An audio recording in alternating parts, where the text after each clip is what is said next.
A nice polyphemus moth on the wall here. There's the profile view. This is a giant silkworm moth. As adults, they actually don't feed. They don't even have mouths. But this one's called a polyphemus moth. That's the name of this species. And that's the side view. And I'll show you, see if I can coax it to show you its wings here. Yeah, here we go. See? It has these nice false eye spots there to scare potential predators off. This one's a little bit worn, but you see on the hind wings there and on the forewings it has these sort of false eye spots. And it's named after a cyclops from Greek mythology called Polyphemus, which is kind of strange because this has 4 false eye spots and the cyclops obviously has 1 eye. But it's a beautiful giant silkworm moth, really lovely. Approaching the end of the flight season for them, but a lovely creature. And you see it has small antennae, so that means it's a female. It also has a really big abdomen, which you can't really see here, but that's a female. It's probably already mated. Here's another moth here, another giant silkworm moth, the Io moth. And this one also has false eye spots. Oh. And here we see the display of the Io moth. Again, you can see eye spots.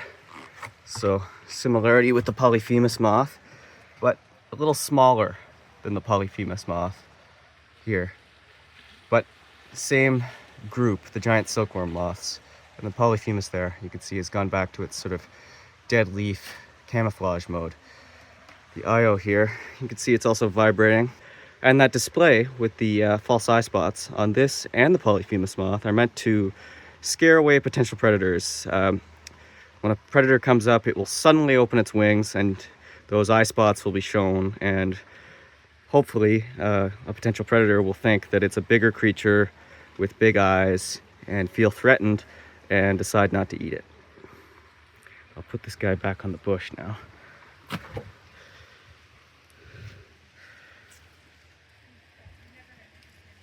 There we go.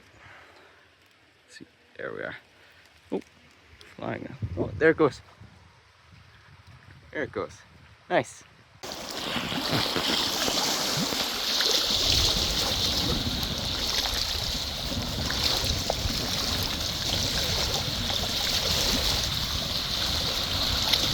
There it is. What is it? That's the northern water snake. Pretty common species. That's a young one. Usually they're pretty feisty. They can bite. This one's not biting. But yep, it's the northern water snake. See, nice stomach there. Different from the milk snake, doesn't have that checkerboard pattern. And a little bit duller overall in color. As they grow, they'll get almost all fully brown and black. You won't be able to see that pattern as much. But there's a bunch of them around here. And yeah, I'm just happy this one's not biting me. The bigger ones sometimes bite and they can draw blood. I think they have an anticoagulant in their saliva. But pretty nice. See, this is a little bit of a bigger one here, and that one was in the water. Still not fully grown. It's musking a little bit. And it was striking. But still not incredibly aggressive. But that's a little bit of a bigger northern water snake.